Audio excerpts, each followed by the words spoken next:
Bienvenidos y bienvenidas al capítulo 11 de Adicciones, sálvese quien pueda. En el capítulo anterior hablamos sobre el abuso y comentamos algunos tópicos que no son ciertos. Y estoy segura de que hay muchos más. Javier, cuéntanos cosas sobre estos tópicos. Bien, desde mi punto de vista, hay muchas cosas que se dicen acerca de la adicción que no responden a una realidad, pero que se repiten y se aceptan como algo válido. Se dice, ¿no? También que una mentira dicha no sé cuántas veces ya es una verdad. Bueno, no creo que sea el caso, porque no se trata de que sea una mentira, sino es más bien una confusión. Y yo creo que el origen de todo esto está en el relato que la persona que está empezando o que está desarrollando una adicción elabora sobre lo que le está ocurriendo. Es decir, y esto lo veremos con más claridad cuando veamos las fases de la enfermedad y entenderemos que hay como tres fases fundamentales. Normalmente, cuando estamos hacia la mitad, más o menos, muy a grosso modo, del recorrido de una adicción tradicional, es decir, en un momento en que la tolerancia ya empieza a ser importante y el síndrome de abstinencia ya empieza a ser muy molesto y obvio, es decir, cuando desde fuera se puede empezar a sospechar que aquí está pasando algo raro, ¿vale? El enfermo, que considera que lo que está haciendo, pues no es lo más correcto, por decirlo suavemente, necesita justificarlos. Y justificarse al mismo y a los demás. Correcto, ¿vale? Es decir, ¿por qué bebo de la manera que bebo? Claro, todos tenemos en la cabeza que las personas que beben lo hacen pues porque tienen problemas y se bebe para olvidar o para quitarse las penas o más allá y de las celebraciones y todas estas cosas, ¿no? Entonces, ¿qué ocurre? ¿Qué ocurre si esta persona, presionada por sus familiares o por su entorno, decide acudir a la consulta de un médico o de un psiquiatra? ¿Vale? El relato que elabora es ese. ¿Usted por qué cree que tiene un problema? ¿O qué es lo que le pasa? No, es que yo soy muy irritable, no duermo bien, tengo ansiedad, no sé qué. Vale, y sí se cuestiona desde el punto de vista del consumo, que no siempre pasa, ¿vale? Pero si le pregunta, bueno, ¿y usted bebe? Hombre, pues sí. ¿Y cuánto? Pues bueno, pues lo normal. Ya entramos en la cosa de beber lo normal. Si no se investiga más, nunca sabemos a qué responde esa normalidad, ¿vale? Es decir, para muchas personas beberse media botella de vino al día es normal y seguramente para la mayoría no supondrá ningún problema. Pero si nos acordamos de lo que decíamos de los usos de riesgo, exacto, del consumo de riesgo, sí, media botella de vino es una barbaridad, ¿vale? Pero bueno, la cosa es que cuando el médico o el psiquiatra le pregunta ¿y a qué se debe que usted tenga un consumo que parece que es un poco más elevado de lo normal? Pues entonces, claro, ahí viene la cosa, ¿no? Oh, es que tengo problemas porque mi trabajo, porque mi matrimonio, porque mis hijos, porque mis padres. Es decir, ahí aparece una forma de defenderse del adicto que es la más básica, que es la proyección. Es decir, lo que me ocurre a mí por dentro tiene que ver con lo que pasa afuera. Exacto, como ¿Vale? siempre hacemos con todo. Claro, cuando este relato se repite una y otra vez, claro, los médicos, los psiquiatras, ¿No? los Hacer un profesionales de la estudio. salud hablan entre sí y se explican. Oye, pues mira, parece que ocurre esto. Yo observo que la gente que viene y tiene problemas con el alcohol es porque tiene problemas familiares o tiene problemas de trabajo o tiene problemas de estrés o tiene, ¿vale? Y entonces se empieza a establecer una relación de causa y efecto en la que parece que los detonantes, ¿vale? La causa de la conducta tiene que ver con todo eso. Con los ¿Vale? problemas y con el afuera. Exactamente. Y lo cierto es que es al revés. Que vienen los Los problemas. problemas que empieza a experimentar una persona que ya tiene unos niveles elevados de consumo es al revés. Los problemas los genera el consumo. Vale, ¿Vale? aparecen después. Primero es el consumo y luego aparecen los problemas debido a eso. Correcto. A partir de ahí, yo creo que todo se entiende un poquito al revés. ¿Vale? Pero con esto no quiero decir que el origen primario no tenga que ver con una problemática, ¿vale? Ajá. Que hasta cierto punto está ahí, es real. Es decir, el ser humano consume sustancias de una forma natural, como una respuesta a lo que ocurre en el medio. Es decir, es una conducta de autorregulación. ¿Vale? Para la gran mayoría de las personas eso no supone ningún problema. Pero hay un porcentaje de la población que se queda enganchada, que desarrolla una adicción. ¿Vale?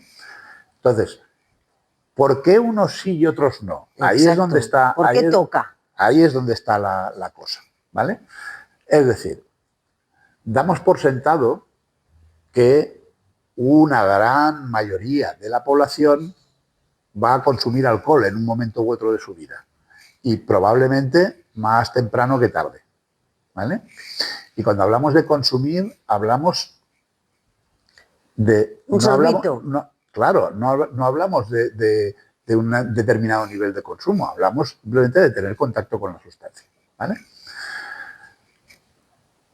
Yo estoy convencido de que todo se da a partir de esa primera vez que hay un contacto con una sustancia, que puede ser el alcohol o puede ser cualquier otra sustancia.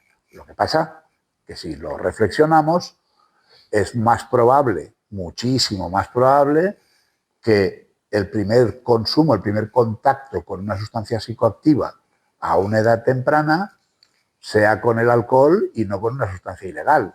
Ajá, claro, ¿vale? el alcohol está presente. Que hay las excepciones, muchísimas, ¿vale?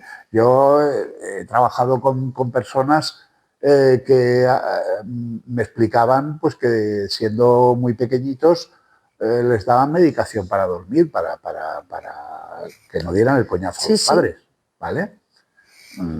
Bueno, son casos, por suerte, son casos puntuales, ¿vale? Y puede haber de mil causas. Pero lo habitual es que el primer contacto sea con el alcohol. ¿Vale? Ajá. Pero ¿qué es lo que pasa? Que no por tomar un sorbito, ¿no?, de alcohol, de lo que sea, en una celebración, ¿por qué esa primera ingesta nos da ese problema? Bueno, eso tiene que ver con cómo funciona el cerebro, ¿vale? Lo hemos dicho ya en varias ocasiones, el cerebro está programado para repetir las experiencias placenteras y evitar las displacenteras. El dolor. ¿Vale? Bien.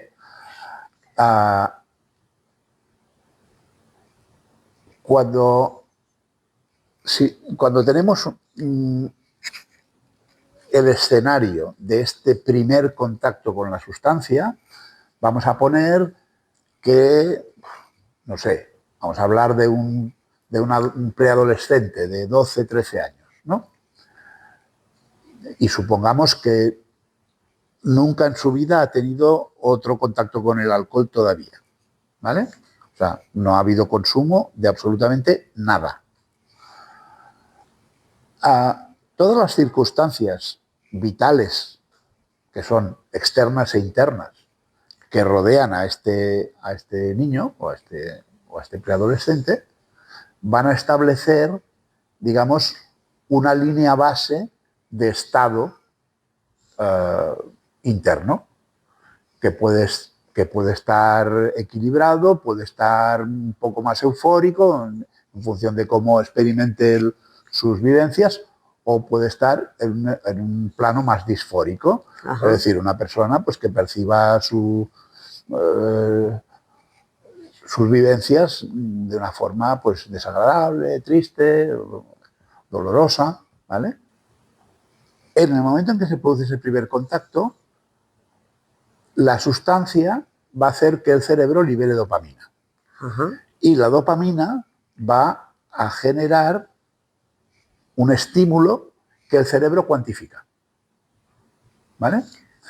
Esto probablemente podré explicar de una forma más técnica, qué centros cerebrales están implicados, qué vías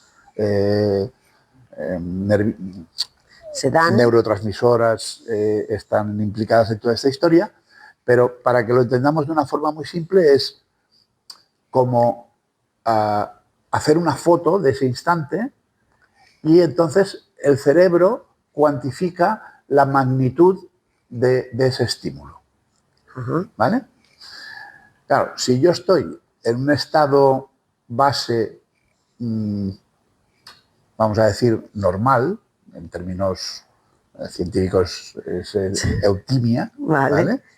Si yo estoy, digamos, en una situación normal, ni bien ni mal, ¿vale? Y ese estímulo que capta el cerebro puntúa en 5, ¿vale? Ese va a ser el valor que utiliza el cerebro para catalogar la experiencia. Ajá. ¿Vale? Cuanto más alto sea el número, más importante es la experiencia y, por lo tanto, más posibilidades de repetirse. Claro, que la busques. Correcto. Pero claro, ¿qué pasa si la persona, por la razón que sea, está experimentando sus vivencias en una zona disfórica? Es decir, su estado de ánimo, su percepción de la vida es desagradable. Ajá. Digamos que ya no partimos de la línea de eutimia, sino que nos vamos a la línea disfórica que está por debajo, ¿no? Bueno, lo que va a evaluar el cerebro es el diferencial total. Claro. ¿Vale? Por tanto, siendo aparentemente el estímulo el mismo, un estímulo 5, le añadiríamos que el parte de más abajo. La parte disfórica, ¿no? Que estaría en negativo, se le suma. Es decir, si yo estoy, por ejemplo, no sé, 3 puntos por debajo en la escala disfórica y el estímulo puntúa 5, pues 5 más 3, 8. Claro. Por lo tanto, ¿qué quiere decir esto? Que una persona que tiene esa percepción de la vida, cuando hace ese primer consumo, va a tener una experiencia diferente al de una persona que no está en eso. Claro, mucho más agradable, ¿no? Claro. La sensación, el bienestar. Claro. Todos tenemos la experiencia de lo que supone estar con un malestar, con un dolor físico, ¿no? Me doy un golpe o tengo una dolencia que persiste y me duele y me duele y me duele. Y de pronto un día, porque me dan un medicamento o porque la cosa se arregla o lo que sea, el dolor desaparece. ¡Ah! ¿No? Es placentero. Sí, que dices, mano de santo. Claro, ¿vale? Pues todo esto es lo que el cerebro registra, ¿vale? Por lo tanto, una persona en esas condiciones va a tener más probabilidades de repetir una conducta de ingesta que una que no. Y el cerebro tiene memoria, aunque nosotros a veces nos falle la memoria, el cerebro se acuerda de todo. Bueno, claro, evidentemente, evidentemente. Entonces, por el contrario, imaginemos pues una persona que su primera experiencia con el alcohol es muy desagradable. Entonces, no tiene prácticamente, no le puntúa en la zona eufórica, no tiene una experiencia agradable de esa parte de la experiencia y, sin embargo, pues sufre los efectos de una resaca importante.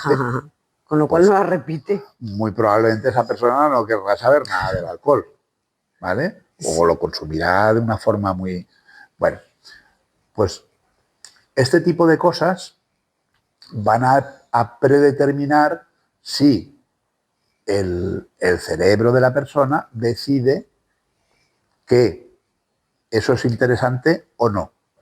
Claro. Si es interesante, lo más probable es que vuelva a haber otro episodio, ¿vale? Y si no, pues lo más probable es que eso se dilate en el tiempo o no vuelva a ocurrir. Hay personas que beben una vez en la vida y dicen, se acabó, nunca más. No muchas, pero las hay, ¿vale? Entonces, la cosa va así. Todo esto lo quiero enlazar con otro tópico bastante manido que tiene que ver con el concepto del trauma. ¿Vale? Vale, porque de lo que, en resumen de lo que hemos comentado, es que se cree que la adicción viene porque la persona tiene problemas, que no es así, que sí que tiene problemas, pero igual han venido después de la adicción, que lo que más como puntúa o tiene más peso esta primera ingesta y el resultado que ha tenido. Claro, las primeras veces para mí son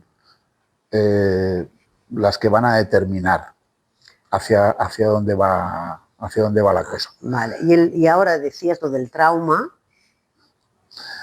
Explicaba lo del trauma porque per se el trauma no explica la adicción. Igual que no los problemas externos que hemos hablado antes. Sí, lo que pasa que un poco viene dado por otra cuestión.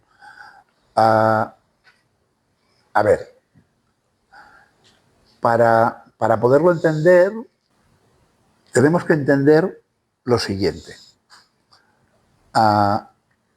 No hay ser humano que se libre del trauma. El nacimiento ya es un trauma. El nacimiento ya es un trauma, ¿vale? Pero si queremos, digamos, reforzar esa idea, pensemos en el carácter. Todos tenemos un carácter. El carácter, desde el punto de vista gestáltico, soy terapeuta gestalt, es una respuesta al trauma. El trauma entendido como una situación dolorosa que cuando se produce a una edad temprana, el niño no tiene capacidad para sostener lo que está ocurriendo. Uh-huh. Y entonces elabora una respuesta defensiva para poder sostener lo que está pasando. ¿Y entonces qué quiere decir esto del carácter? ¿Qué hace un carácter? El carácter es, como he dicho antes, una respuesta ante una situación que se percibe como peligrosa. ¿Vale? El cerebro es algo biológico, ¿eh? Sí, sí. El cerebro está programado para prevenir, es como una especie de fusible. ¿Vale? Sí, sí. Cuando hay una situación... Una sobrecarga de peligro, ¿vale? Interrumpe, ¿vale? Y entonces esa experiencia queda encapsulada y pasa al inconsciente, ¿vale? como me olvido, ¿vale? Porque si yo vuelvo a traer al presente, con la memoria, con lo que sea, lo vuelvo a traer, esa situación me produce el mismo dolor Claro. que me produjo en su momento, ¿vale? Por lo tanto, el cerebro lo que hace es, para prevenir que eso pueda pasar, ¡pum!, lo olvida. No me acuerdo. No me acuerdo, ¿vale? Otra cosa es luego lo que hacen los traumas, que ya sabemos, ¿vale? Cómo condicionan la vida, etcétera, etcétera. Pero el primer condicionamiento es la generación del carácter, ¿vale? Entonces, nadie se libra de tener un carácter. Exacto. Por lo tanto, todo el mundo, todos hemos pasado por una o más situaciones muy dolorosas, insostenibles y que podrían o pueden explicar el uso de sustancias. Ajá. ¿Vale? Pero el uso de sustancias, ya lo hemos explicado también, está muy extendido. En el alcohol puede llegar hasta casi un 80% reconocido. Yo estoy convencido de que es más, pero bueno. Sí. Y sin embargo, la adicción, los casos de adicción siguen siendo estables. Por lo tanto, de lo que estamos hablando no es de una causa, sino de un factor de riesgo que se suma a otros. ¿Vale? El mecanismo último de cómo se genera la adicción, yo tengo una especie de modelo, no es una teoría, pero sí un modelo de cómo se podría generar. ¿Vale? Y claro que el estado interno de la persona en un momento determinado va a tener que ver. Claro que si estamos hablando de una persona que vive en una familia desestructurada, pues va a tener una experiencia de la vida pues normalmente más desagradable que una que tiene una familia normalizada o no, vete a saber. Pero sí, porque eso que también depende de cada persona. ¿Vale? Exacto. ¿Qué quiero decir? Que todos estos factores que habitualmente se creen como determinantes para desarrollar una adicción, en realidad forman parte de todo un compendio, un grupo de situaciones que, en definitiva, cuando se produzca la primera experiencia con la sustancia, van a ser más o menos importantes. Vale. ¿Vale? Que estarán relacionadas, todos esos factores que dices que afectan, están relacionados con esa primera ingesta. Hay personas adictas que tienen familias completamente normalizadas, que no tienen problemas económicos, que viven en barrios altos de la ciudad, que en principio parece que su vida no es una vida problemática, ¿vale? Por lo tanto, ese cliché que tiene que adjudica la adicción al hecho de tener menos cultura o vivir en un determinado estatus social, va a hacer que la persona se haga adicta. No, porque se me perdonen, ¿no? Es decir, sí. Esto es otro ejemplo muy claro. ¿Cuánta gente, y más hoy en día, ¿no?, está viviendo en situaciones precarias y muy precarias? ¿Qué pasa? ¿Que no consumen? Pues claro que consumen, como todo el mundo. Sí. Será de más calidad o de menos calidad, o de más cantidad o de menos cantidad, o un tipo de sustancia o otro tipo de sustancia, pero consumen igual. Es decir, el comportamiento de la sociedad es el mismo en ese sentido, ¿vale? Y volvemos otra vez, la prevalencia de adicción sigue siendo la misma, no varía, ¿vale? Con lo cual hay otra cosa más que crees que es, digamos, determinante para que estos factores hagan que se cree un trastorno. Correcto. Pues no nos lo vas a decir ahora. No, porque sería muy largo. Exacto, porque ya acabamos y ya vamos pasando de tiempo. Pues nada, nos vemos en el próximo capítulo. Muchas gracias.